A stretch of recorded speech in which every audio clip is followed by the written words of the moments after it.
ಎಲ್ರಿಗೂ ನಮಸ್ಕಾರ.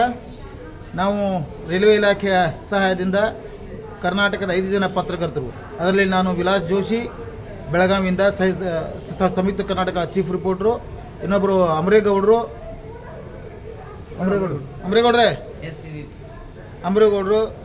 Udayavani bureau chief, ಇನ್ನೊಬ್ಬರು ಕಿರಣ್ ಬಾಕ್ರೆ DD1, ಇನ್ನೊಬ್ಬರು ರೈಲ್ವೆ ಇಲಾಖೆಯ ಹಸನ್ಮುಖಿ ಸುರೇಶ್ ಅವರು, ಅವ್ರ ಜೊತೆ ನಾವು ಬಂದಿದ್ದೀವಿ. ಅವರೆಲ್ಲ ನಮಗೆ ಸಹಕಾರ ಮಾಡ್ತಾ ಇದ್ದಾರೆ. ಇವತ್ತು ನಾವು ಬೆಳಿಗ್ಗೆ ದೆಹಲಿ ಬಿಟ್ಟು ಬೆಳಿಗ್ಗೆ ಹುಬ್ಬಳ್ಳಿ ಬಿಟ್ಟು ದೆಹಲಿಗೆ ಬಂದಿದ್ದೀವಿ. ಇಲ್ಲಿಂದ ಸಾಯಂಕಾಲ 6 ಗಂಟೆಗೆ ನಮಗೆ ಜಮ್ಮು ಹೋಗಬೇಕಾಗಿದೆ.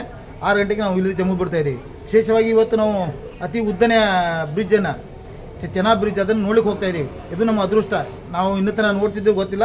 ಆ ಅದೃಷ್ಟವನ್ನು ನಮಗೆ ರೈಲ್ವೆ ಇಲಾಖೆ ಒದಗಿಸಿಕೊಟ್ಟಿದೆ. ಅವರಿಗೆ ನಾವು ಎಷ್ಟು ಧನ್ಯವಾದಗಳು ಕಡಿಮೆ. ಈಗ ನಮ್ಮ ಜೊತೆ ರೈಲ್ವೆ ಇಲಾಖೆಯ ಸುರೇಶ್ ಅವರಿದ್ದಾರೆ, ಅವ್ರು ಮಾತಾಡ್ತಾರೆ. ನಮಸ್ಕಾರ. ನಮ್ಮ ಬೆಳಗಾವಿ ಯೂಟ್ಯೂಬ್ ಚಾನಲ್ಗೆ ವಿಶೇಷವಾಗಿ ನೈಋತ್ಯ ರೈಲ್ವೆಯಿಂದ ನಾವೆಲ್ಲರೂ ಇವತ್ತು 5 ಜನ, ಬೆಂಗಳೂರಿಂದ 2 ಮತ್ತು ನಮ್ಮ ಹುಬ್ಬಳ್ಳಿಯಿಂದ 3 ಜನ, ವಿಶೇಷವಾಗಿ ಸಂಯುಕ್ತ ಕರ್ನಾಟಕ, ಉದಯವಾಣಿ ಮತ್ತು DD ಚಂದನ TV ಕಡೆಯಿಂದ ನಮ್ಮ ನೈಋತ್ಯ ರೈಲ್ವೆಯವರು ಆಯ್ಕೆ ಮಾಡಿ ಚೆನಾಬ್ ಬ್ರಿಡ್ಜಿನ ವಿಶೇಷತೆ ಏನಿದೆ ಅನ್ನೋದ್ರ ಬಗ್ಗೆ ನಮಗೇನು ಕಳಿಸಿದ್ದಾರೆ ನಮ್ಮ ತಂಡ. ಎಲ್ಲರೂ ಖುಷಿಯಿಂದ ಇವತ್ತು ನಾವು ಬೆಳಗ್ಗೆ ಡೆಲ್ಲಿಗೆ ಇಳಿದಿದ್ದೀವಿ. ಈಗ ನೆಕ್ಸ್ಟ್ ಮತ್ತು 6 ಗಂಟೆಗೆ ನಾವು ಇಲ್ಲಿಂದ ಜಮ್ಮು ಕಾಶ್ಮೀರಿಗೆ ಇಳಿತೀವಿ. ಅದಾದ ನಂತರ ಚೆನಾಬ್ ಬ್ರಿಡ್ಜ್ ನೋಡ್ತೀವಿ. ಮತ್ತಷ್ಟು ವಿಷಯಗಳನ್ನ ನಿಮ್ಗೆ ಹೇಳ್ತಿರ್ತೀವಿ. ಎಲ್ಲ ಪತ್ರಕರ್ತರು ನನ್ನನ್ನು ಸಹಕರಿಸ್ತಾ ಇದ್ದಾರೆ. ಅವರ ಮನೋಭಾವನೆ ಮತ್ತು ಅವರ ವಿಚಾರವಂತ ಬುದ್ಧಿವಂತರೆಲ್ಲ ನನ್ನ ತಂಡದಲ್ಲಿ ಇದ್ದಾರೆ ಅಂತ ಇವತ್ತು ಅನಿಸಿದೆ. ನನಗೆ ತುಂಬ ಖುಷಿಯಾಗಿದೆ ಪತ್ರಕರ್ತರಿಗೆ ನೋಡಿದ ತಕ್ಷಣ. Thank you. ಅಮರೇಗೌಡ್ರೆ ನಮಸ್ಕಾರ. ನಾನು ಅಮರೇಗೌಡ ಗೋನವಾರ್ ಅಂತೇಳಿ, ಉದಯವಾಣಿಯ ಚೀಫ್ ರಿಪೋರ್ಟರ್. ಇವತ್ತು ಅಂದರೆ ವಿಶ್ವದಲ್ಲಿನೇ ಅತಿ ಎತ್ತರವಾದಂಥ ಅತಿ ಉದ್ದನೆಯಾದಂಥ ಒಂದು ರೈಲ್ವೆ ಬ್ರಿಡ್ಜನ್ನು ನೋಡೋದಕ್ಕೆ ನಮಗೊಂದು ಅವಕಾಶ ಸಿಕ್ಕಿದೆ. ಸ್ನೇಹಿತರಾದಂಥ ನಮ್ಮ ವಿಲಾಸ್ ಜೋಶಿಯವರು ಮತ್ತು ಕಿರಣ್ ಬಾಕ್ಳೆಯವರು ಮತ್ತು ಸುರೇಶ್ ಅವರು ಎಲ್ಲರೂ ಸೇರಿ ನಾವು ಹೋಗ್ತಾ ಇದ್ದೀವಿ. ಇನ್ನಿಬ್ಬರು ಸ್ನೇಹಿತರು ನಮ್ಮ ಬೆಂಗಳೂರು ಮೈಸೂರಿನವರು ಸೇರ್ಕೊತಾರೆ ಜಮ್ಮುನಲ್ಲಿ. ಇದೊಂದು ಒಳ್ಳೆಯ ಅವಕಾಶ ಅಂತ ನಾವು ಅಂದ್ಕೊಂಡಿದ್ದೀವಿ. ನಮ್ಮ ಅಧ್ಯಯನಕ್ಕೂ ಮತ್ತು ನಮ್ಮೊಂದು ಒಳ್ಳೆಯ ಪ್ರವಾಸಕ್ಕೂ ಇದೊಂದು ಒಳ್ಳೆಯ ಸಮಯ ಅಂತ ನಾನು ಅಂದ್ಕೊಂಡಿದ್ದೀನಿ. ಧನ್ಯವಾದಗಳು. ಥ್ಯಾಂಕ್ಸ್. ಅಂದರೆ ಈ ರೈಲ್ವೆ ಇಲಾಖೆಯವರು ಇದೊಂದು ಒಳ್ಳೆಯ ಕೆಲಸವನ್ನು ಮಾಡಿದ್ದಾರೆ. ಅಂದರೆ ನಾವಾಗೇ ಹೋಗೋಕ್ಕಾಗ್ತಿರಲಿಲ್ಲ, ಅವರು ಈ ಅವಕಾಶನ ಕಲ್ಪಿಸ್ಕೊಟ್ಟಿದ್ದು ನೈಋತ್ಯ ರೈಲ್ವೆ, ವಿಶೇಷವಾಗಿ ನೈಋತ್ಯ ರೈಲ್ವೆ ವಲಯಕ್ಕೆ ನಾವು ವಿಶೇಷ ಧನ್ಯವಾದಗಳನ್ನು ಅರ್ಪಿಸ್ತಾ ಇದ್ದೀವಿ. ಕಿರಣ್ ಬಾಕ್ರೆ ಸರ್. ಎಲ್ಲರೂ ನಮಸ್ಕಾರ.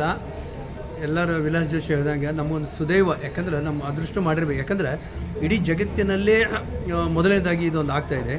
ನಮ್ಮಲ್ಲಿ ಎಂಥ ಇಂಜಿನ್ ಭಾರತದಲ್ಲಿ ಅದಾರ ಅನ್ನೋದು ನಮ್ಗೆ ಭಾರತದ ಗೌರವ ಆಕ್ಯತೆ. ಮತ್ತು ಈ ರೀತಿ ಭಾರತದ ಗೌರವ ಬರೋಕ್ಕೆ ಎಂತೆಂಥ ಬ್ರಿಡ್ಜ್ಗಳಾಗಲಿ ಏನೇನು. ನಾನು ಲಾಸ್ಟ್ ಟೈಮ್ ಕಾಶ್ಮೀರ ಹೋದ ಸುತ್ತ 14 ಕಿಲೋಮೀಟ್ರ್ ಲಾಂಗ್ ಕೆನಲ್ ಕೂಡ ರೋಡ್ ಮಾರ್ಕ್ ಮಾಡಿದ್ದಾರೆ ನಾವು ಲಾಸ್ಟ್ ಟೈಮ್ ಹೋದಾಗ. ಈಗ ಇದು ಮತ್ತೆ ಹೋಗ್ತಾಯಿದ್ದೆ, 2ನೇ ಸಲ ನಾನು ಜಮ್ಮು ಕಾಶ್ಮೀರ ಹೋಗ್ತಾ ಇರೋದು. ಆದರೆ ಇದು ಭಾಳ ಒಳ್ಳೆಯದಿದೆ. ಇದು ನಾ ನೋಡಿದ ಪ್ರಕಾರ ಕೇಳಿದ ಪ್ರಕಾರ ನೋಡಿದ್ರೆ ಈಗ ಹೋಗ್ತಾ ಇರೋದು ಬಾಂಬ್ ಪ್ರೂಫ್ ಇದೆ. ಮತ್ತು ನಿಮ್ಮ ನಾಳೆ ಭೂಕಂಪ ಆದರೆ ಏನಾಗಲ್ಲ, ಯಾವುದೇ ಆಗಲಿ ಪಾಕಿಸ್ತಾನದವ್ರು ಏನು ಬಾಂಬ್ ಹಾಕಿದ್ರು ಅದಕ್ಕೆ ಏನು ಅನ್ನೋಂಗಿಲ್ಲ. ಮತ್ತು ಆ ಬ್ರಿಡ್ಜ್ ಯಾವ ರೀತಿ ಕಟ್ಟಿದ್ರೆ ಯಾವುದೇ ಒಂದು ಪಾರ್ಟ್ಸ್ ಬಿದ್ದರೂ ಕೂಡ ರೈಲ್ವೆಗೆ ಏನು ಅನಾಹುತ ಆಗಿಲ್ಲ.